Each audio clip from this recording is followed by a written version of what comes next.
So another thing we can do here is if I have something like my lesson plan, and this is kind of where the big difference in Google and your old word processors come from. If I wanted to type my lesson plans every week in Microsoft Word, I would go in and I would open my previous lesson plan. I could delete everything in the blocks. I could type over it, fill it in, and then I could hit Save As. And that Save As would create a new lesson plan with a new title, and my old one was still there untouched.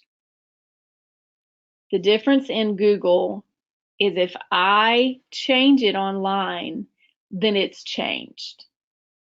So if I have this lesson plan for last week saved, and I go in and I start typing over it, then I've lost last week's lesson plan. There's not a copy of it because this is a live document. It is always open to be changed. So what you have to learn to do and remember to do in Google is that you have to make a copy of something. So this is my lesson plan from the 4th of February. It's actually not mine, but it's borrowed. And I need to do my lesson plans for the current week. And so instead of starting to type over this, I'm going to come to File and I'm going to make a copy. So now, just like I go to the copy machine, I have a copy of this lesson plan. And right here, I'm going to change the document. I'm going to say lesson plan March 18th. So I've titled that copy and now I know what it is. So my old lesson plan is still there and I have a new lesson plan. And while I'm here, I can go ahead and decide on my drive where that lesson plan is going to go. So I don't want it to go in my personal file. I'm going to create a new folder called lesson plans.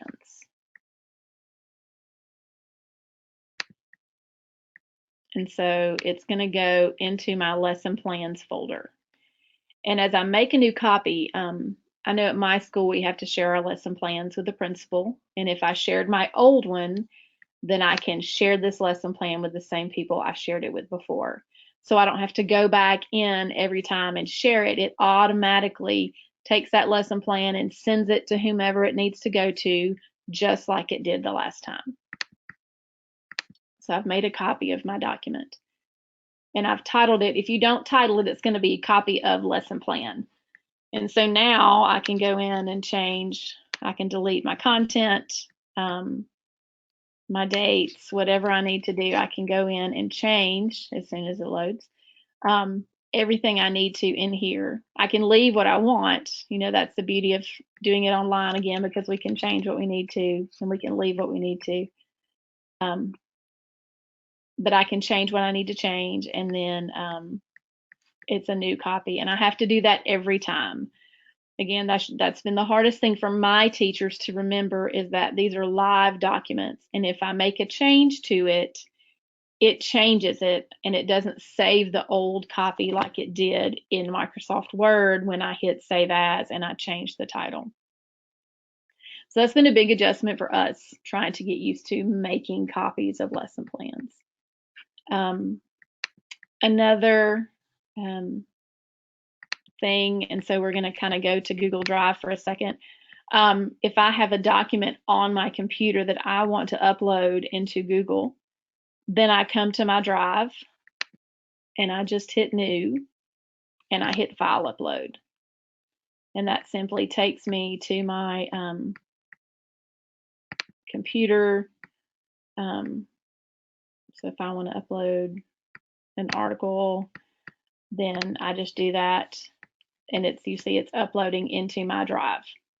So it is that simple, and it's actually going to be on the page that says My Drive. And so that was some articles, and I'm going to be slow now, Google. It just puts it right into your files down here, and these are my folders. So that's that article, and then I would take it and simply slide it to whatever folder I wanted it to go in to organize my Google Drive. So anything that you do from your docs is stored in your drive. Docs are blue, sheets are green, and you can see that's a Word document that I've loaded up into my drive as well. So everything gets saved here in your Google Drive, and it just goes into like the generic Google Drive, and then it's up to you to set up your folders and organize them. When somebody shares something with you, it goes into the shared with me file. And so this was a new tip I recently learned. Your shared with me file does not stay. It will actually disappear after a while. So I know that this stuff I have right here is probably from January. And so nothing before January is still in my shared with me file because it's not meant for storage. It is actually just a temporary home for things. So once it has been shared with you, you have to put it somewhere else. So I'm going to take, we're doing ACT prep at my school. And so I'm going to take this slideshow here on English because I need to use it when I teach my ACT class. And I'm going to open it. Especially if it's been shared with you, you probably want to look at it. But this works in docs and slides and whatever. Once everything loads, there's going to be an icon right here. And this will automatically, I can add it to my drive. And while I'm here, I'm just going to organize it. And so I'm going to add this to my ACT bootcamp. And so I've taken that from my shared with me file and I've put it into a file. So now I know where it is and I know where to find it. And it's going to be in my drive. So anytime you share with someone or someone shares with you, you have to save it somewhere or it will actually disappear. And so then again, a great thing to do as you're working is just to make sure that you create files for things you need so that you can go back and find them. I probably have 50 untitled documents in my drive somewhere that I'm working on fixing. But the great thing about Google is I can come right here and I don't have to dig for it. I can search lesson plans, March 18th, and let's just type March 18th and hit search, and that should pull up anything in my Google Drive that I have worked on from March 18th. No, that has March 18th in it. So there's my lesson plan, there's Teach Pitch.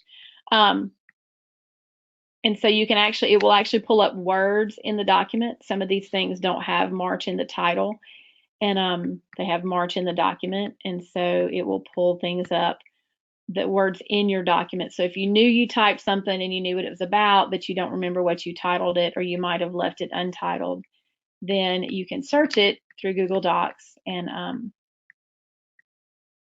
you can find it that way.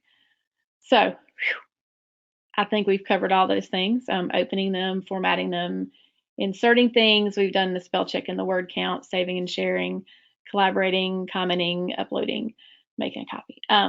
There's a whole lot to do in Google, and my advice is to get in and play. That is the best way to learn what is going on and what you need to do. So now the best part is using Google Docs in the classroom. And now, again, I'm not in the classroom, so there's a lot of things I don't do on Google Docs, but that I have showed my teachers how to use, and they have shown me how to use.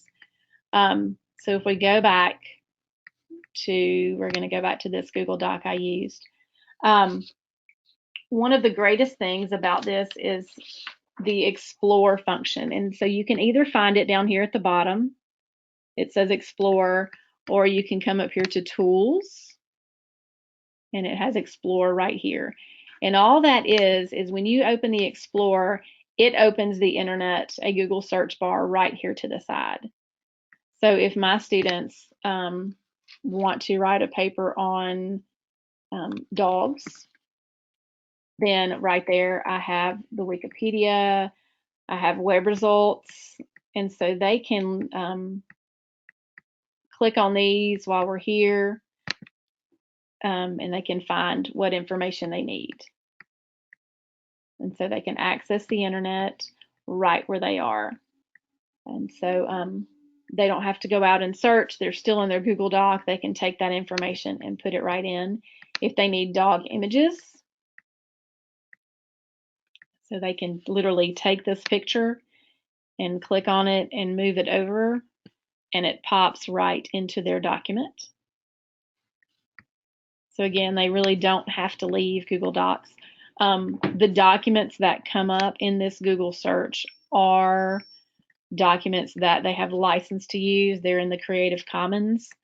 So we're teaching them that you can only use pictures and photos that in the Creative Commons unless you want to cite them. And even in the Creative Commons, you should cite them. But a lot of my students will drag pictures over and not give credit to where they get them from, and it tends to get them in a lot of trouble. So everything they need to do on the internet, they can do through the Explore tab. They can also search their drive from here. So I don't know that I have any dog things, but it pulls up pictures that I have saved in my drive. Anything in my drive that might relate to dogs, it's going to pull up over here. And again, I can drag it in if it's a document, if it's a picture, whatever I need to do.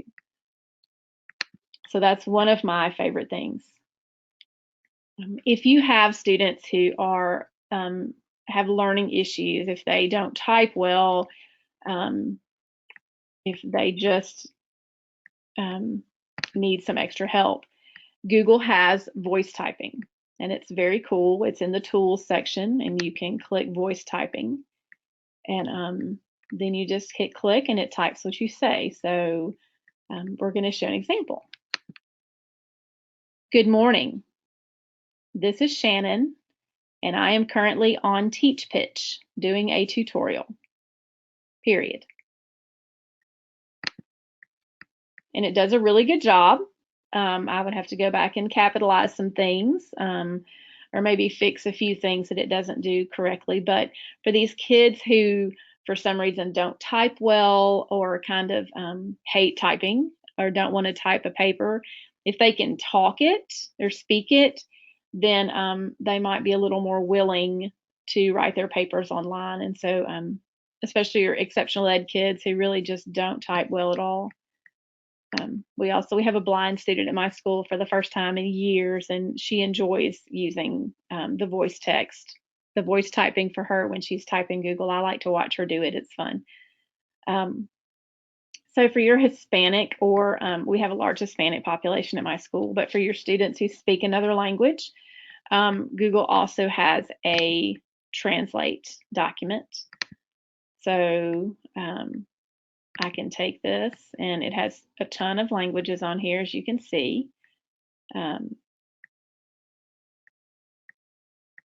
Most of these I don't speak at all, but again, because our school we have a high Spanish population, and that's probably all we have, I can translate it.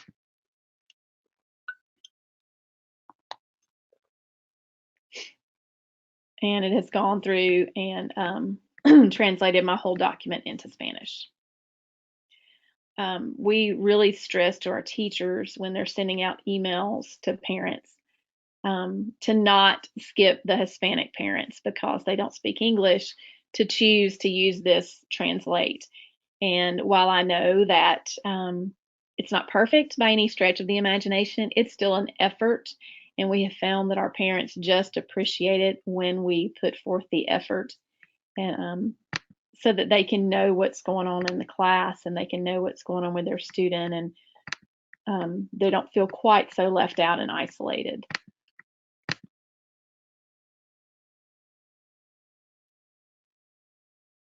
So now it's back in English. And you could translate it to Spanish and then save. You see it says translated copy of translated copy of. You can go back and change those titles, and so have my translated copy of my lesson plans, and then my original copy of my lesson plans, or whatever it is, an email or a document or anything. And so I could translate it and share it with the student, and so they had the translated copy and everyone else has the plain copy. We've talked about collaborative documents. I just remind you that you can share it with students, and then they can comment. I can comment now, and so I can say cute dog. And so as they're working, they can collaborate. They can all be logged in at one time, and so they can all be typing. They can all be doing research. And that document just kind of grows as the students are working on it. Again, my advice is to make sure if you share it with your students that you are a part of that group so that you can monitor what goes on in that document. But you know, think about the time you're saving if they're working on a project, and you can log in and go through it with them as they're going, where they're not working and then they turn it in and you check it. You actually get to be a part of the process with them, and so you can read over things and ask them questions as they're going, and before they get too far down the wrong track, you can stop it and you can kind of guide them back in the direction that they go in. So you know, through this you can make comments, you can make suggestions, you can if they're doing it in Google Classroom, you can add assignments, you can lead them to videos, you can lead them to other websites. This just totally takes a day or two out of the process of group work with you being live in that document as well.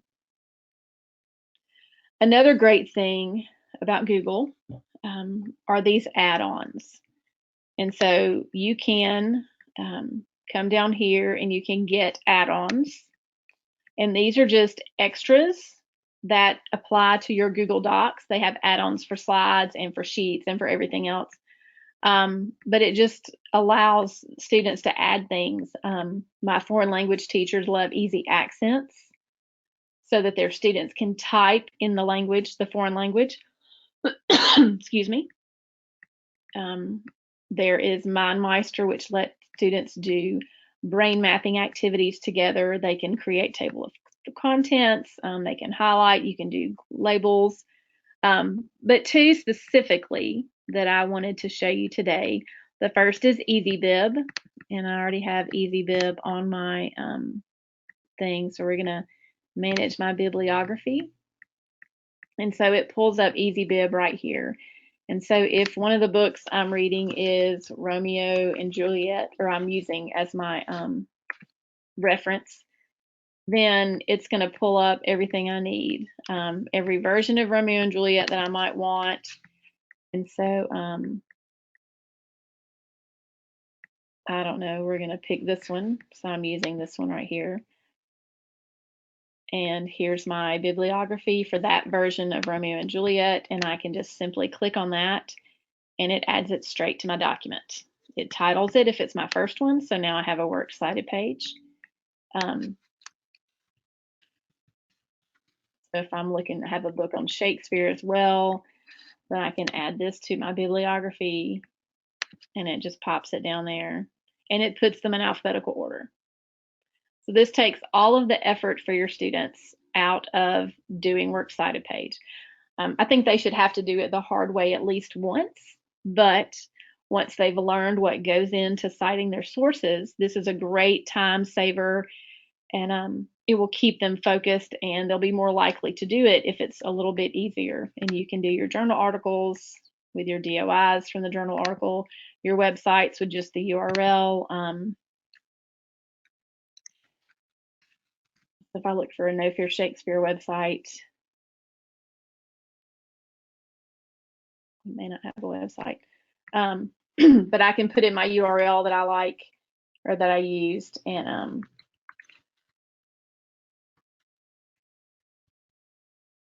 then it will bring up that bibliography. And so I'm going to add it, and there it is. So this is a great add-on for students to use. Makes life a little bit easier. The other wonderful add-on is, I forget that I don't have it. It is called Kaizena, Kaizena, and it allows you to make voice comments on a student's paper. So if they shared their paper with me and I pull it up and I'm reading it and I'm trying to type in the comments, imagine how great it would be if I could just talk them through their errors or their problems or even what is good. So I can highlight and I can make a comment instead of having to type it like we saw an example of earlier. The students can track their skills. If I've commented 5 times on commas, then it's going to note that.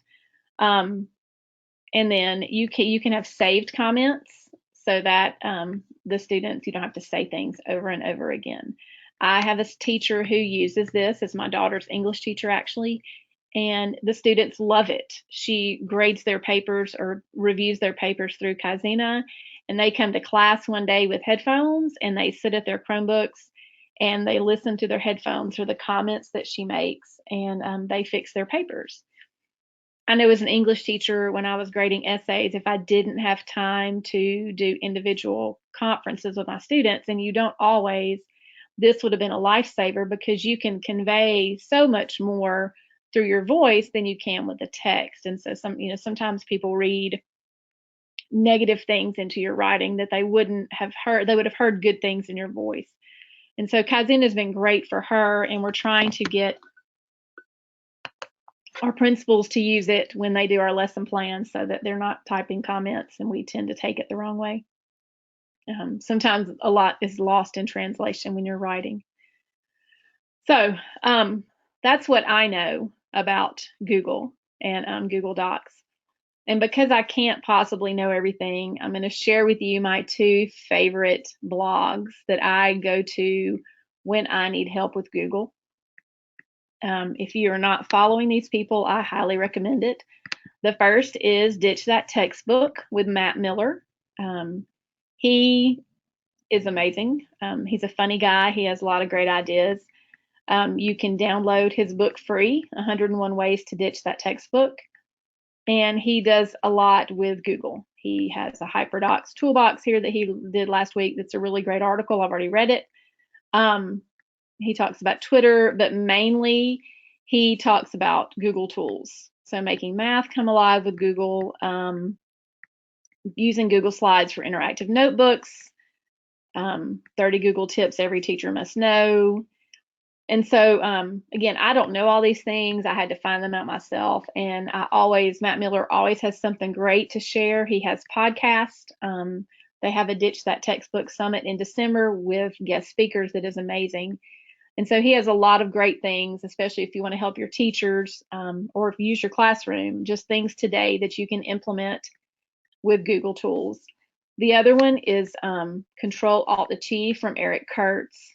And I mean, right here, create a pie line, skyline with Google Sheets. He does a whole lot with Google as well.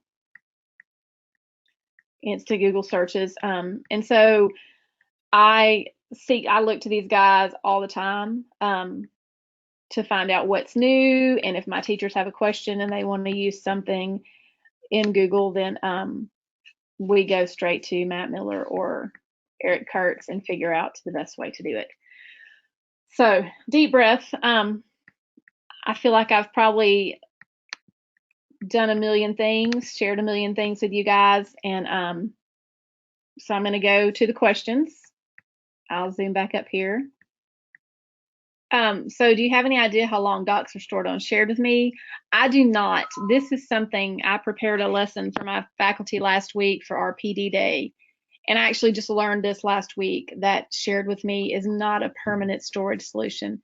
I think it's several months, but I know that one of my teachers had asked, she's like, well, so-and-so shared something with me and it's gone. What happened to it? And so we learned that it actually disappears. And this was from the beginning of the school year. So that would be August till January, I guess. So maybe 6 months. I'm not quite sure. But it's a good organizational practice to move those shared with me items. And I'm trying to work on that. I'm not the most organized person, but I'm trying. And then, do you know if any curation has taken place of the Google images and links that you can import? I think they are linked to the World Wide Web, but they are all free and Creative Commons. There is nothing on there that is copyrighted that you can't use. Okay. One more question I had is like, so you've been talking a lot about Google and Google Docs, and well, you're obviously developing a certain skill here, and I know it's very helpful. Could you perhaps talk about any other tools that you feel have served a similar purpose? Maybe from another technology provider that you say that you would recommend as well, that you have used either as an English teacher or librarian? Just as a word processor, I think the default is going to be Microsoft Office. And I know that Microsoft has made great strides to get into the education world. A lot of schools are Office 365 schools. And so I actually spoke to the Microsoft person in Orlando a few months ago, and they're really trying to open up this area. And so most people are more familiar with Word, and so they find Word a little bit easier to use.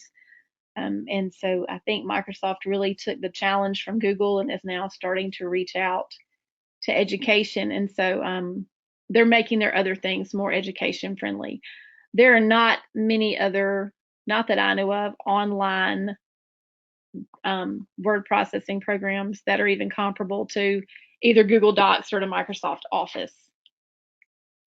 So I would definitely stick with one of those two.